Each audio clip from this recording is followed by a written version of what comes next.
The Hangout is on air and we're live. Okay, so we are officially on live. So this is the first episode of RTD Live, and I'm excited to be here tonight. Going to be about 20, 30 minutes, and I have a friend, Elijah Johnson from Finance and Liberty. And so, Elijah, let's we'll give it a second or two before we actually dive deep into everything. I'll do a formal introduction and see if we can get at least one person on here. We have one viewer, so that is our viewer. Hello, viewer. We have 3 viewers now, so we have some people on here, Elijah. Great. So let me begin by welcoming you guys to the RTD Live. So looking forward to getting Elijah's take, as well as if you're a viewer, as you can see above my shoulder, the username is subscribe to the Skype to call in. I would love to have you chime in and share your thoughts. And so, Elijah, I'm going to just basically give you a little bio information. Of course, I know who you are, and most of the viewers, I'm sure, know who you are as well. But Elijah Johnson is an educator, a monetary enthusiast, and has a popular YouTube channel called Finance and Liberty. He's a young man, has a passion to educate people. And so when I had the opportunity to have you join me, I was excited for that. So Elijah Johnson, welcome to RTD Live Talk as a /co-host /guest, for RTD Live. Welcome. Thank you for having me, Mike. Well, Elijah, I'm looking forward to getting your thoughts. I have a list of questions here, and I want to just open up to us and let us know who you are. Because I've seen some interviews that you've done in the past, but not some people may not know you as well as they may know you once you're done here tonight. So let's have some fun with that. Sure, sounds good. All right, so first question, who is Elijah Johnson and how did FinanceLiberty.com come about? And give us a little insight as to who you are and some of the things that you're doing and want to do in your future with your message. Sure, well, I guess the best way to describe me is whenever I get interested in a topic, I really want to dive down and really find as much as I can about it and learn as much as I can about it. And really, some of the time, play devil's advocate, I guess, is try to disprove a lot of the conventional ways of thinking. And when I started looking into the topic of just how money is created, I was so amazed to kind of realize how much of a scam it actually is. I got interested in this topic when I was actually in 3rd or 4th grade. I was homeschooled, and I was going to write a report on it. And my dad was like, okay, so let's try to, I'll help you research this a little bit. And we were researching, and we couldn't get to the bottom of it. It didn't make any sense. And by the time I finished the report, I still didn't really understand how it all worked. And many years later, when I was about 15 or 16, I got interested in coin collecting again. And it was kind of funny. My dad was just like, so where does the money come from? I mean, it's not really worth anything, right? So what I did was just looked, researched more about this. And basically what I learned is that this kind of pseudo government agency, kind of a private corporation, kind of not, creates our money. It's called the Federal Reserve. And basically what I learned is they basically create the money out of nothing, and they lend it to the government. It's a little bit more complicated than this, but in essence, what they do is they create money out of thin air, lend it to the government, or they use it to bail out the banks, for example, with what they just did with quantitative easing, where they were basically exchanging toxic assets that the banks had with cash. So that was just like a kind of backdoor Wall Street bailout, as a former Federal Reserve official said. It was just a backdoor bailout to the banks. So basically, when I learned all of this, I really wanted to share what I had learned with other people. And I was like, well, I had been interested in music before, and I had a YouTube channel about that. They weren't any good, but I had a little bit of experience with YouTube. So I just started a YouTube channel, said, hey, maybe I'll get known. I don't know, who cares? I'm just going to try to share this with people. And what I learned is a lot of people were really interested in it. It was kind of funny when I first started interviewing people. I was about 16, and I was starting to interview financial experts, and my parents were like, remember, to talk with a deep voice or something so they can't tell you're young. But I realized it was just actually maybe a benefit to be young, because people were really interested in that someone my age was interested in this. And it was really a joy to see, the next generation being interested in this. Right, I know. It was, I think it was maybe 2 or so years ago when I actually came across Finance and Liberty, and I saw from your picture, I'm like, this guy, he's a young man, and the fact that he's out here interviewing these big wigs in the monetary and financial industry, I thought that was very, very commendable. So I subscribed to your channel right away and became a fan, and kind of modeled a lot of what I do off of what I learned from you. So you're kind of like a pioneer as well. So it's good to see a young man get into this line of this side of work where you're educating people while you're still learning and able to actually develop a nice following and things like that. So, that's commendable, man. So I imagine, yeah, how's your friends? How do they receive it? Are they like, Elijah, he's the one that he's off, he's too grown for us now, or are they now open and understanding and listening to you as you speak as an expert? Well, I mean, you're saying I'm an expert, and a lot of the time when I interview my guests and everything, I'm like, man, I hope my viewers don't realize that a lot of the stuff my guests are saying, I'm not 100% sure what they're talking about all the time because I'm still learning this stuff. So one of the things is like fake it till you make it, and what I realized is that's, I guess, maybe a little bit of my approach is I'm just always learning more, and that's really my approach. And with respect to what my friends think about it, I mean, a lot of them are really think it's really cool. I'm not sure they're as interested in like the specific topics that I'm discussing. But actually, I was just talking to a friend who is a conservative also, and who really wants to, and I'm kind of inspiring him to maybe start his own channel about different conservative issues. So that's great. I hope he does succeed in that then. So. That's good. Now, have you to this date been able to calculate how many interviews you've done? Because you've interviewed, a lot of people that are well respected and world travelers. So, what are some of the things that you've learned from having interviewed all the guys that you've interviewed, as well as young ladies, I'm sure. But what's some of the things that you've taken away from those interviews? What's been your most memorable and what's your favorite interview? If you don't mind letting us know. Yeah, probably my two favorite interviews.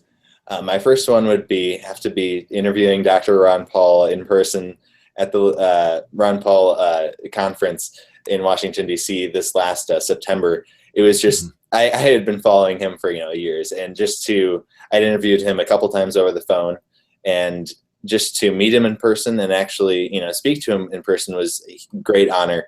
It was just amazing, just an amazing experience. I remember one of my favorite interviews was G. Edward Griffin. He was one of the first people I interviewed, and I had read some of his book before, and it was just, he's just such a wise man. To just hear him speak, it's just amazing, and he knows so much about the Federal Reserve and how it was founded that it was just a really great honor to interview him as well. So probably, if I had to pick only two, those would probably be my favorite of all the people I've interviewed, and all the interviews that I've done then. So Ron Paul and G. Edward Griffin were probably my favorites so far. Right. So. And what surprises me is the fact that Ron Paul is a former congressman. He's a medical doctor. He's a guy that's been around in a political realm for a long time. And so just if you have the honor and the privilege to interview someone who knows what they're talking about, common sense to me would say, hey, this guy, he was a part of, the body of politicians that make laws and make everything for us. I should listen to this guy. And, Ron Paul is a big gold advocate. He's a liberties guy. And so in your conversation with him, when the conversation of the topic of liberty came up, did you learn anything new, or did he educate you in a way that, some type of nugget stuck in there to where you might want to share with us?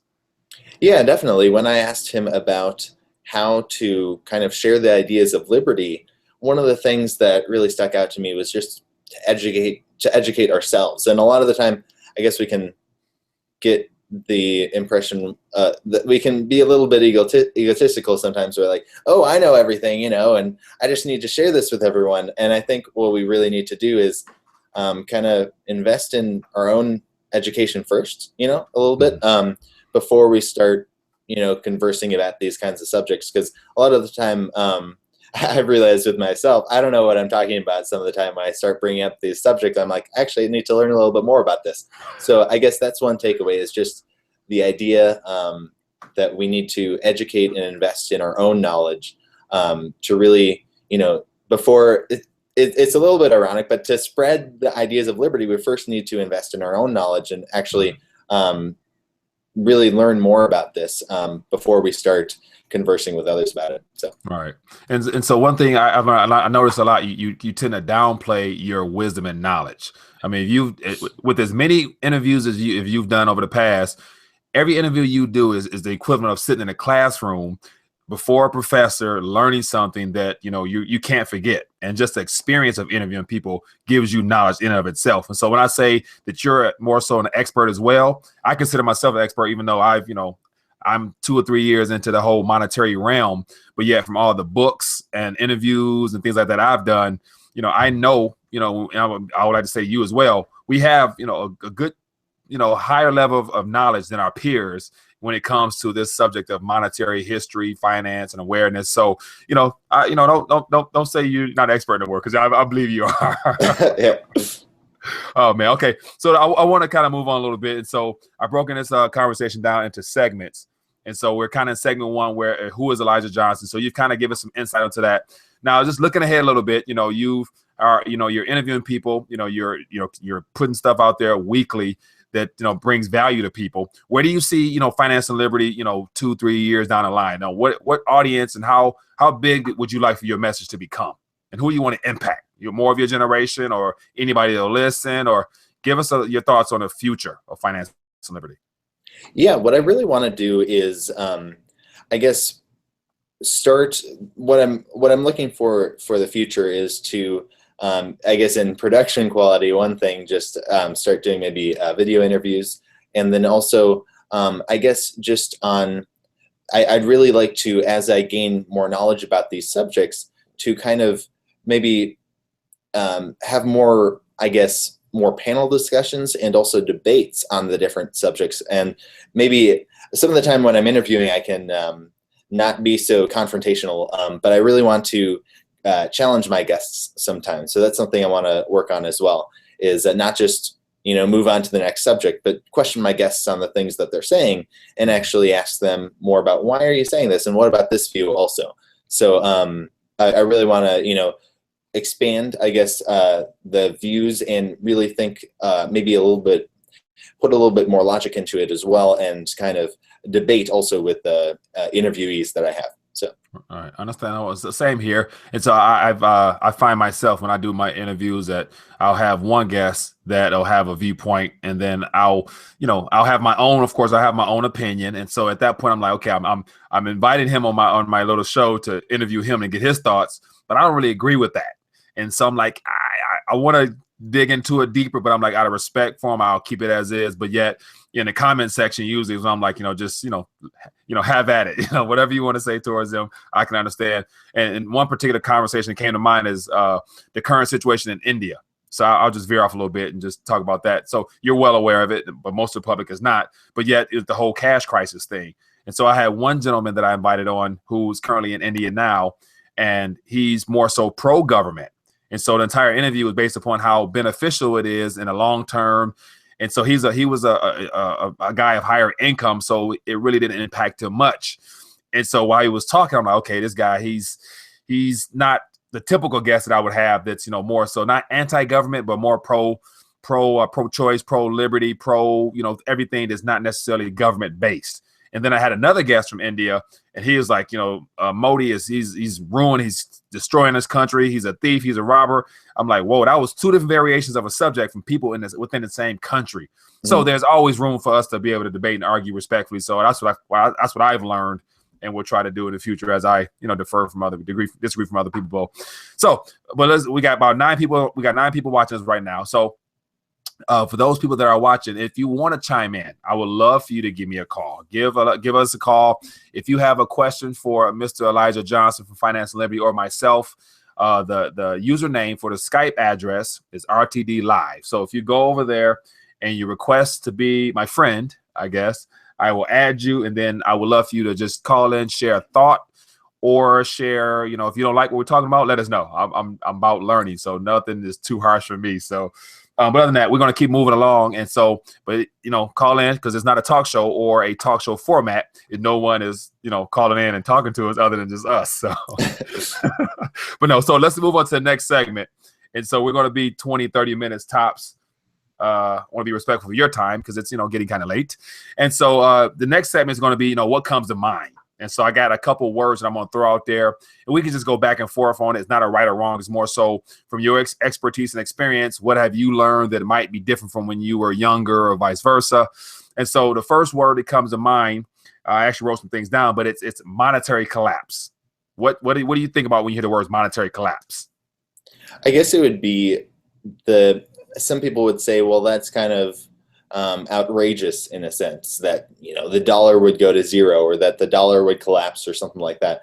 And really, if you look throughout history, that's what happens when a country goes off a gold standard or the currency is debased in some sense, like they add, if they're using gold and silver coins and they debase the currency by putting less gold and silver in the coin and put more like copper or whatever in the coins lose value. And when it's transitions to paper money, eventually the paper money, if it's not backed by anything, it eventually falls to zero. So that's what comes to mind with monetary collapse is that basically the dollar, now that it's not backed by anything, it's doomed to die as well. And it even seems a little bit outrageous to me, just like on the surface, but logically it makes perfect sense. And throughout history, it's just going with what has happened throughout history all the time. So it's kind of a scary notion because the whole world now is on, for the first time ever, I know this is the point that Mike Maloney from goldsilver.com has pointed out. He was one of the guys I first listened to when I was learning all about this. He pointed out that this is the first time in history that the whole entire world has been on a fiat or paper monetary system where no money, no currency, as he would prefer to say, is backed by anything. So eventually all the currency around the world is going to be worthless. And that is a scary thought to me. And it doesn't, like, as I'm saying this, it's hard to believe that seems like, that's historically what's going to happen. If history repeats itself, that's what's going to happen. So it's a scary thought, though. So that's what comes to mind when I think of monetary collapse. Yeah, and so I'll chime in on that as well. And so, just throughout, of course, Mike Maloney Hidden Secrets of Money series is unbelievably good because he lays out in a form that everybody can understand it. And so, just for a little bit of my background, I years and years ago played professional sports. So I spent a lot of time out overseas traveling. And so I dealt with a variety of currencies, from Icelandic Corona to Swiss francs, Argentina pesos, you name it. I've kind of lived in those countries. And so I still have a lot of those currencies and they're not worth anything. And so when you say that the dollar, inevitably has to come to an end, we're witnessing everybody around us. Every currency around us is having problems. And so if the anchor and foundation is a Federal Reserve note that's of the same system, of the same school of thought, it's a no-brainer to me that it's gonna fail because it for the most part it already has when it comes to just purchasing power. That graph, the consumer dollar graph or whatever, I have one right here on my desk, and just to see that it's just going down to zero, and nobody bothers to think, okay, what happens when this thing actually hits ground zero? It's going to be earth shattering rather. So yeah, so I definitely agree that I'm not sure like how it's going to come about, but yet there's going to be a shift, if not an outright collapse. And everyone who is not aware or tied into some paper that's backed by nothing will eventually, they're going to come to their senses when it's probably too late, unfortunately. So, but yeah, no, that's good. A good thought there. Now, once again, we got 12 people on watching us. So be a brave soul. Be a brave soul. Go to the RTD Live username on Skype and try to join the conversation. If you are watching us, that I would imagine that you're aware of some things. And so I would love to hear your thoughts at any point. Feel free to chime in. I would love to add you to the conversation via Skype. So we'll move on to the next question. Elijah, you ready for that one? Sure. All right. So this is, tied into what we just got done talking about, but it's the Federal Reserve note. What comes to mind when you hear the words Federal Reserve note? I guess it would what would come to mind would be kind of the founding of the Federal Reserve. I mean, obviously the dollar now is the Federal Reserve note, but it kind of goes back to 1913 when the Federal Reserve was created, and back to what G. Edward Griffin wrote in The Creature from Jekyll Island, and how the foundation of the Federal Reserve, the background of it was so sketchy. Basically, there was this crash in 1907, I believe, the Panic of 1907 it was called. And basically after that, there was this National Monetary Commission, and Nelson Aldrich was the chairman of the commission. And after a couple of years of trying to figure out how to reform the banking system, he, and along with a bunch of like some of the world, some of the nation's biggest bankers, and then also I think it was the Secretary of the Treasury, went to a private island. And this sounds like some crazy conspiracy theory, but this is all documented now. And the people who were at this meeting later talked about it many years later. So they went to this meeting on Jekyll Island off the coast of Georgia. It was this island owned by some millionaire bankers at the time. And basically what they formulated was the Federal Reserve Act. It was at that time called the Aldrich Plan. And they then, that plan didn't pass, but then pretty much an identical one, the Federal Reserve Act, passed through Congress in 1913. So it's really interesting how G. Edward Griffin details this. And what the bankers did was create a cartel that kind of merged the banks within the United States into this kind of one entity. And now even if you go to the Federal Reserve's website, it'll say that the Federal Reserve has stockholders, and they're the member banks. They're the banks that are in America.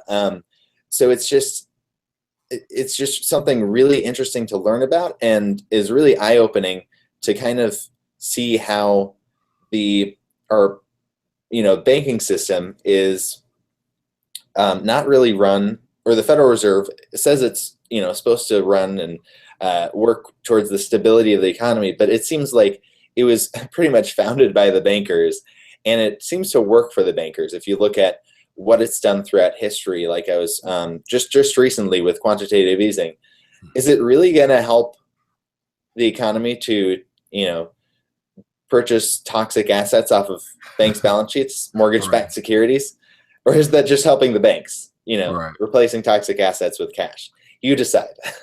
Right, and that's the whole idea of a bailout. Like, the financial institution were bailed out, and so even the fact that like a lot of the things they purchase, are really, like for the most part garbage. Because how are they going to resell it? And the idea that all those mortgage-backed securities makes the Federal Reserve, I guess I heard the biggest landowner or homeowner in this country. So that right there shows that something's wrong right there, and the fact that the money that they are sitting on is still sitting there, hasn't really been lent out. So, what was the bailout for? Obviously wasn't for the people. So, and then a lot of people say the next problem or next hiccup or next recession, who's going to bail them out? Who's going to bail the Federal Reserve out? So it gets really scary when you look at it, of the trend of just how the banking sector has, for the most part, it runs our country. So that's something that's going to be interesting to see when things are finally revealed.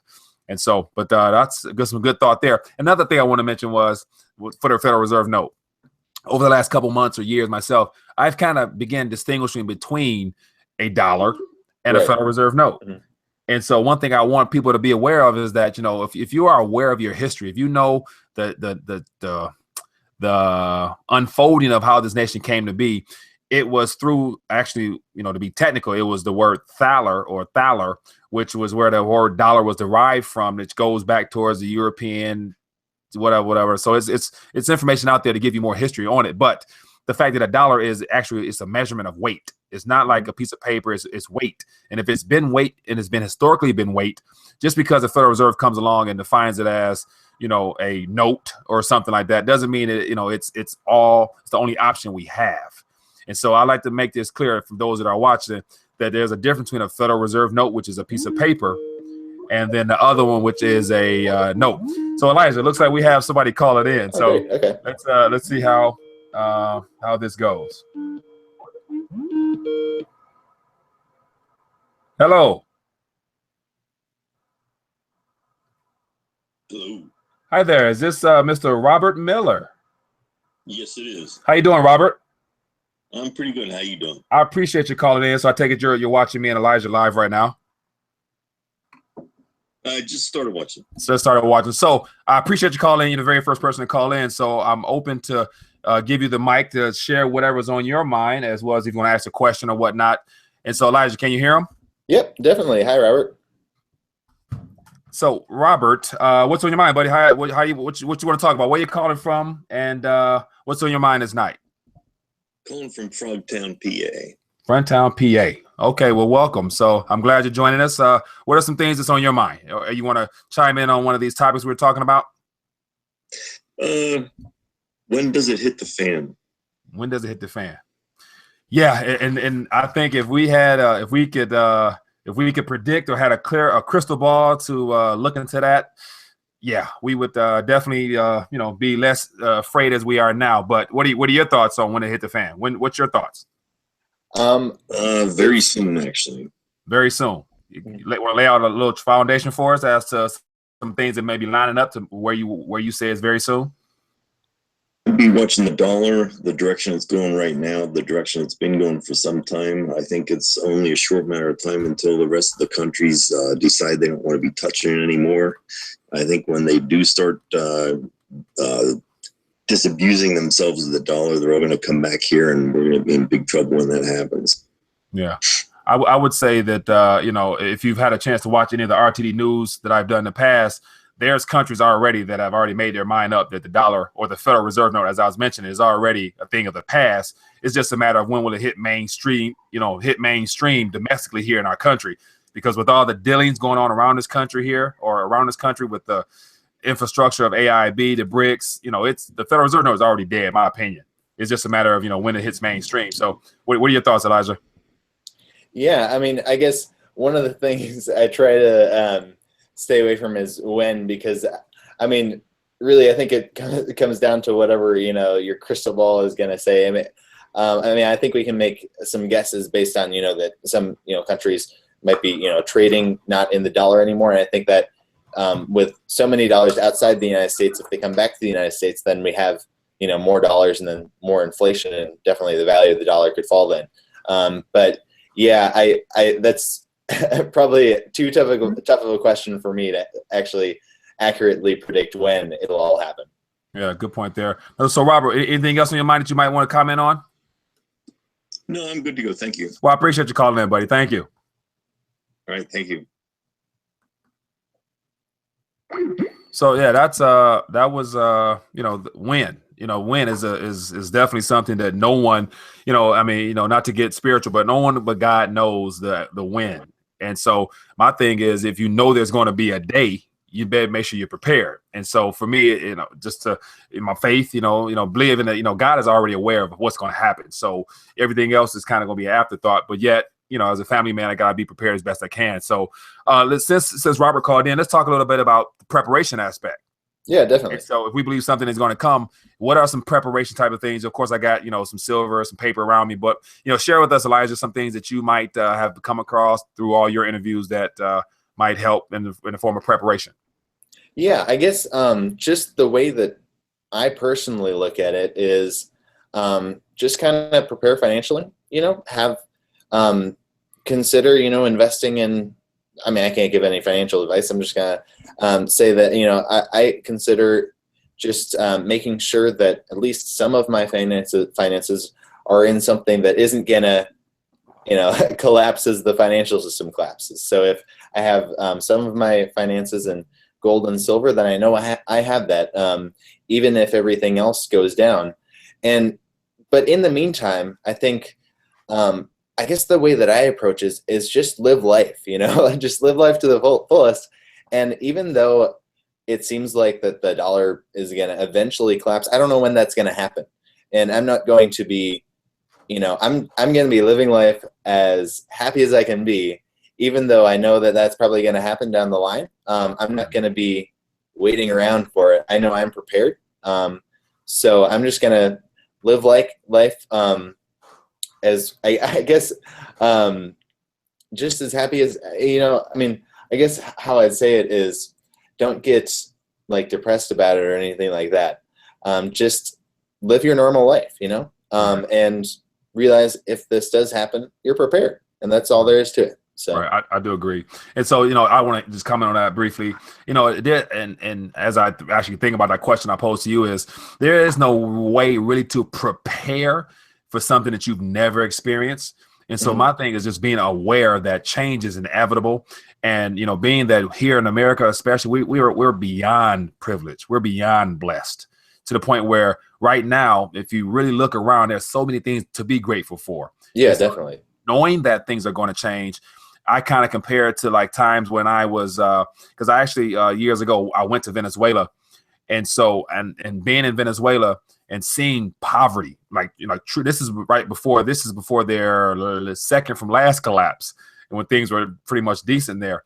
And so I've been like in the slums in Argentina and Chile, so I've seen what poverty is like. And so when I mention about mental preparation, is like, there may be a time here in the United States where we are, basically second, third world type living status, to where, we don't have our luxuries of having 2-3 cars in a driveway, a huge house and all these rooms that may not be used. I mean, so all the privileges we have may be taken away from us because we're going to lose it financially. We won't be able to afford these things. But yet, whenever something goes bad, it's a great time for innovation. So you're going to find people actually cutting their brains on. If there's no sports to watch on TV because nobody's going to stadiums, there's no leagues to play in, people are going to be forced to innovate and create. And, we're going to get back to the basics of family and friends and relationships. So, that's the exciting part, but yet it's going to be pain, of course. So the mental side of things is what I'm big on. Like, you would never have enough, food or water, because those things need to be replaced often.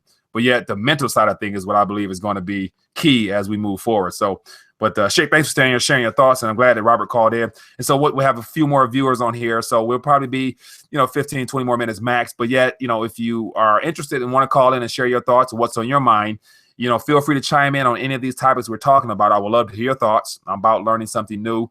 And so we'll move on to the next problem, or not problem, but let's talk about cryptocurrency. And so, preparation, people, mentioning cryptocurrency, is it real? Is it not? Is it fake money? What are your thoughts on cryptocurrency, and what are your thoughts long term about the whole use of cryptocurrency? Right. I mean, my initial thought is that it seems essentially the same as fiat currency in all the ways that really matter. So basically, the reason that fiat currency and paper currencies throughout history have gone to zero is that people lose confidence in them because fundamentally they're not backed by anything. Now, the way I understand Bitcoin works, and correct me if I'm wrong, I don't know, is basically that there's this huge like algorithm or something that when you solve it, you get like 50 Bitcoins.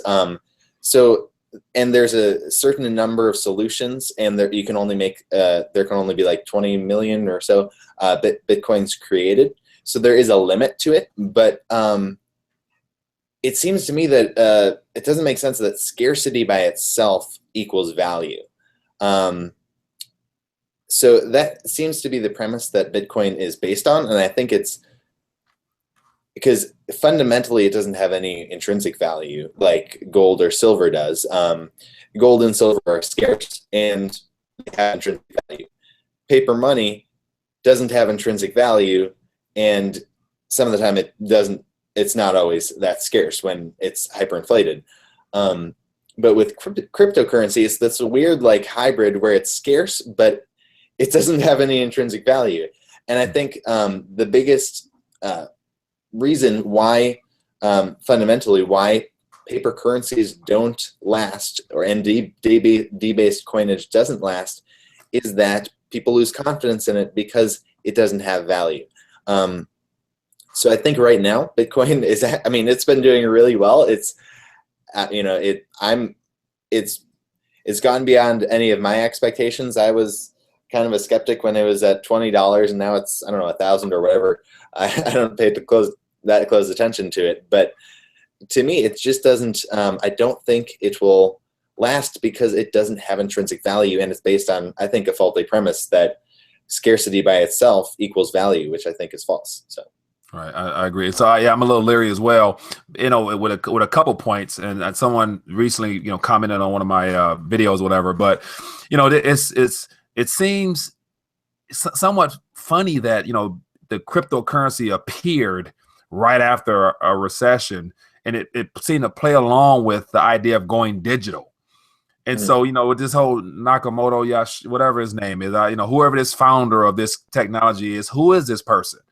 And so another thing is, if it's something that's man-made, then it's easily, it can be easily manipulated by man.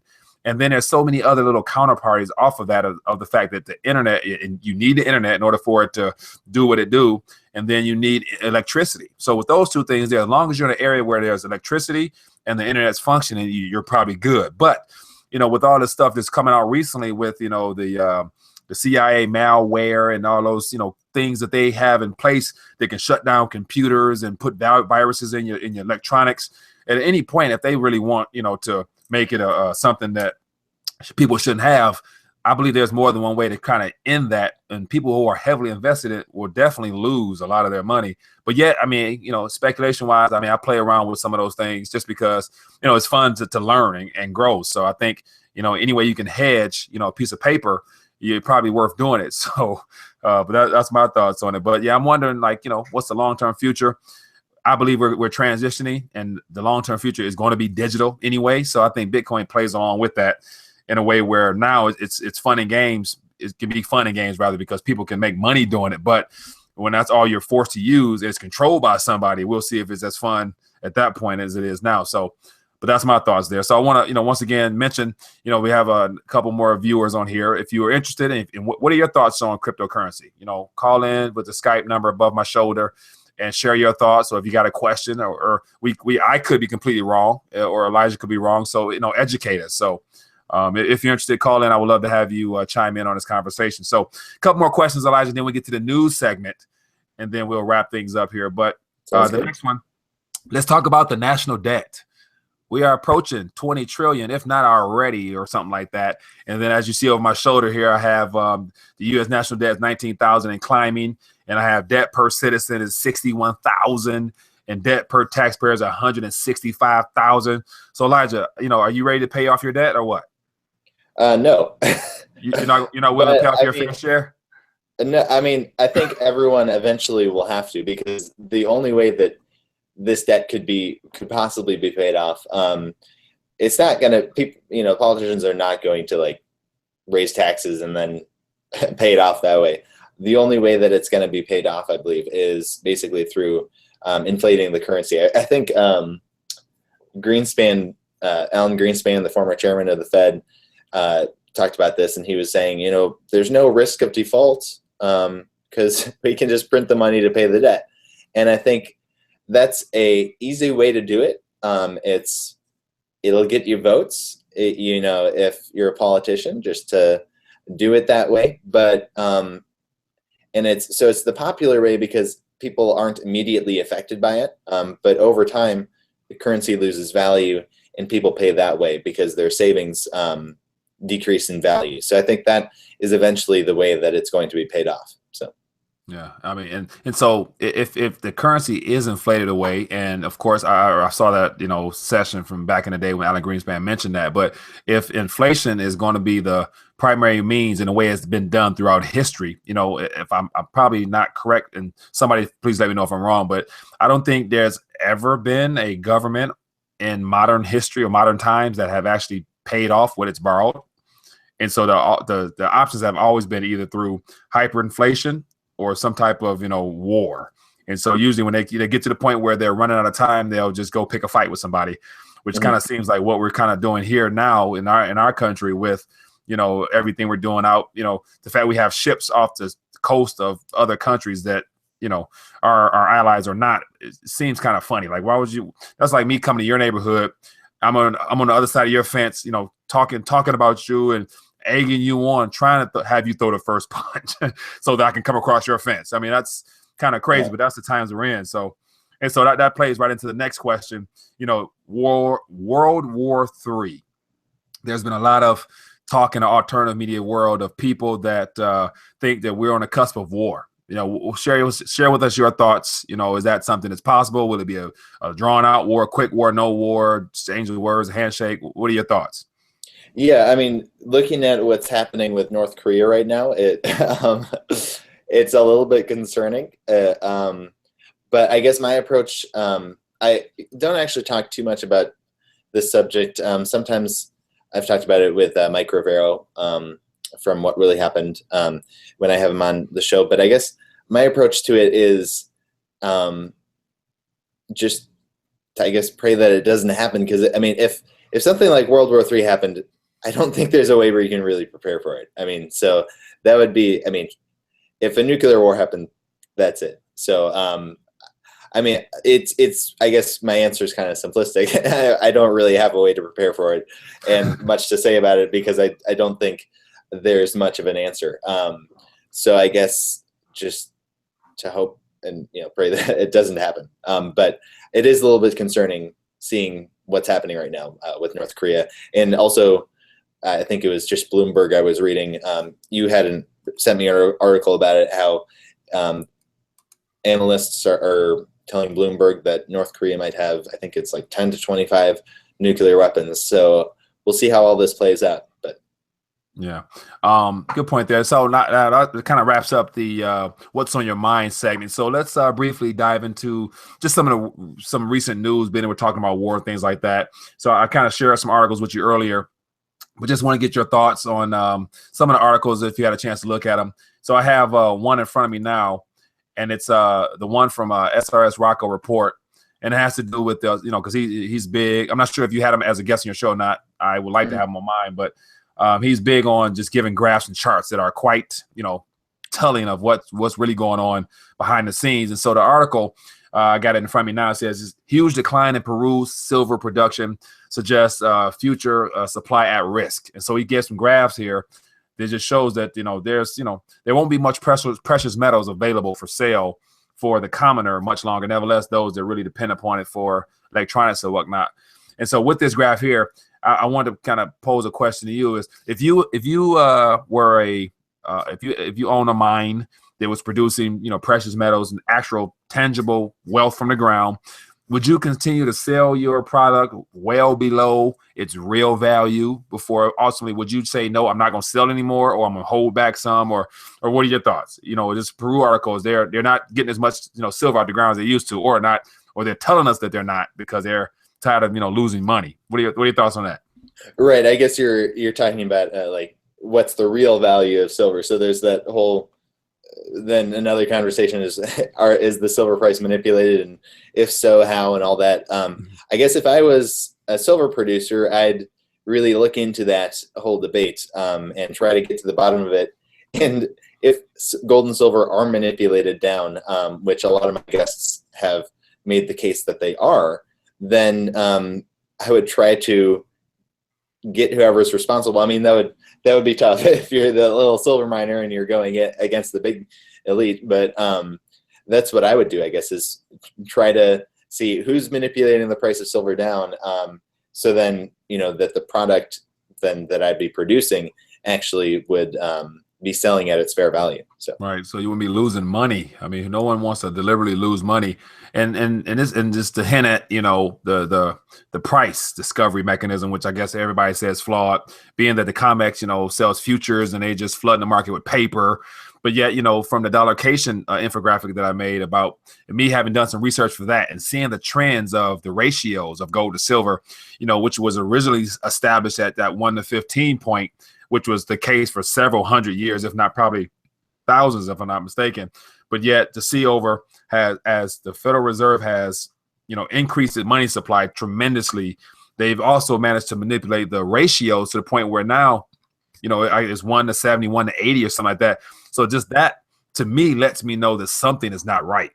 If historically it's 1 to 15 and now it's 1 to 70, one of those things are on sale, on sale majorly. So that right there lets me know that something is not right and it can't stay that way forever. And I love those people that say that one day they can see a 1-to-1 ratio or a 1 to 9, which I guess it comes out of the ground at 1 to 9 or something like that now. So yeah, if there is a correction, excuse me, one day it's going to be in favor of silver. So, right now being able to buy silver around for, less than $20, might not be a bad idea just to hold on to it to see what happens in the long term, being that the ratio is so skewed. But let's move on to the next article here. And if at any time, if you are wanting to call in and chime in on this conversation, feel free. We got a couple more minutes before we wrap it up for the night. But, this is a first time I'm enjoying my conversation with Elijah. So, we shouldn't have to end. But unfortunately, the change must come. So, Elijah, one of the other articles is about what's happening in Venezuela. And so the article is from Zero Hedge, and it says Maduro preparing to swap Venezuela's gold for dollars. And so, what are you thinking about, the idea that a country that's already, falling apart would get rid of the only thing that really does make sense, for them to keep in exchange for Federal Reserve notes? What are your thoughts on that? I guess maybe the lack of financial education out there. I mean, why would you replace your gold for dollars? I mean, that doesn't make any sense at this point. But I guess just the whole idea that gold by a lot of people isn't seen as money anymore. And it has been throughout history, but it's this weird period now where a lot of people, and even now, I guess I didn't look closely too much at the article, but is it the leader of Venezuela who's doing this? Or? Yeah, I mean, it's all coming. It's going to come from him, but yet it plays into the fact that he's saying that our policies and everything is implemented by the northern country, which is us and other nations. And so he points to blame everywhere else except from his failed policy and just the idea that socialism doesn't work, it hasn't worked. But yet he's pointing to blame and said that they have some bills that's due any minute now. It says Maduro sells Venezuela $7.7 billion in gold reserves as of this past February. It says with Venezuela's foreign reserve hoard rapidly declining, gold now represents one of its most valuable assets. It says total foreign reserves stood at $10.3 billion as of Monday, near a 15-year low. So they're basically just they're run out of cash. So they're trying to find a way to make some money or to pay off some debt. They're going to sell their gold basically to pay off debt is what it's going to boil down to, I'm sure. So, yeah, I mean, in this particular situation, I don't know what options they do have, but I mean, I guess it just gets back to the whole point is that how people don't really see gold as money anymore, and I think that's gonna change as these currency crises happen, and as the dollar starts to lose value. I think people will start seeing gold again as money, and I think already there's been a lot of gold demand in India, and there's also been a lot of by the Chinese government, and I think still. There are still nations around the world that do see gold as money, and I think we're going to see that trend to start again, to see gold as money again. Yeah, and so just to hint at the idea of countries that see gold as money, I came across an article recently that Turkey now is trying to come up with a new type of way of getting their citizens gold, and so they're trying to sell certificates and CDs and saying if you give us your gold, we'll pay you interest on it. The same thing happened in India. Cash-strapped countries. The politicians, those that are in power, especially central banks, they know what's going on, but just the people, unfortunately, who don't have a clue. And so just another little side note, I'm looking at the little dollarcation graph, and so if people really want to get an idea of how important gold it really is and how much part of our history it has been, just Google or type in executive order. Where is it? Which I got it right here. Executive order of 11825, which basically it was the executive order which gave the citizens a right to re-own their gold. And so this is stemming from the repeal of executive order from 1933 that took gold away from people. So that 40-year or so period of history, was where gold ownership for the sake of holding as money was not allowed. So that lets you know that, during that time frame there is when people really truly forgot about the idea of gold. So Google that, executive order 11825. And if you want to find out more for yourself, to educate yourself or whatever. So that's just a little educational nugget. So we got 22 viewers. We're about to wrap this up in about 2 or 3 minutes. I would love to get at least one more call from somebody. Is there another brave soul out there that's willing to call and ask a question or debunk something that we've said or I've said? And and I'm particularly interested in the cryptocurrency thing. That's something that I think a lot of people, our younger generation especially are into. So I'll be looking to get one more call if I can, but if not, I'm grateful just to have Mr. Robert who called, and hopefully he's still listening. So Robert, thank you, buddy. So anyway, so Elijah, let's draw down to the end as we wait for that one last caller that come to call Elijah Johnson and ask Elijah Johnson a question. Give Elijah Johnson a question. I'm trying to plug it up real quick. Get you a question. So no, okay. So as we draw towards the end, Elijah, I appreciate you sitting down with me to talk to me. I'm still waiting. I'm gonna draw this out a little bit longer to get that last call. Thank you so much. But it's been fun having you join me for my very first episode of RTD Live Talk. It was definitely a nice conversation, a lot different than the typical format of, for me, trying to be, scripted with everything and just trying to free flow and have a good conversation with you. I admire you for your work. You've been a pioneer in this industry for me. I've learned a lot. So thank you for doing what you do, and looking forward to staying in contact with you. As we wrap up, is there anything you want to share with those that are maybe tuning in or may not know you or maybe coming across you for the first time? Yeah, I guess one thing, some of the time it can, like a lot of the stuff that I post or, in our space can kind of seem, I guess, like gloom and doomy, I guess.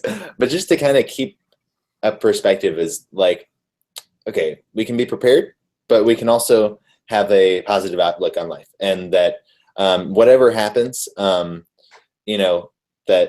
we're going to be prepared, and we can try to get as many of the people that we know prepared as well. But then also just to live life, I think is a really thing that I want to leave with our viewers, to not get all depressed over this, because at the end of the day, I think everything's it's really important just to know that just to kind of be prepared, for this, and just to kind of have confidence that everything is going to be all right in the end. So. All right. I do agree. So Elijah Johnson, they can find you at financeandliberty.com. If they are not familiar where they can find you at, you do a great job of interviewing a variety of hosts. And so keep doing what you're doing. And for those that may be new, may not know much about myself and what I do, I'm at rethinkingthedollar.com. And so I share as much stuff as I can. I try to do a lot of simple things that give people education with a lot of videos and news updates and little mini docs that I draw some stuff up and things like that, just to give people something different, as well as I try to have experts as well. So other than that, thank you for joining us on the first RTD Live Talk. If you want to call in one last second, I wouldn't be mad at you, just to ask a question. But if you don't, I understand. So, but thanks for tuning in, for those that have stayed with us this time. And Elijah, look forward to keeping in contact with you and hopefully having you on again down the line, and we can chit chat some more. Great. Thank you so much, Mike. My pleasure, Elijah. Thank you.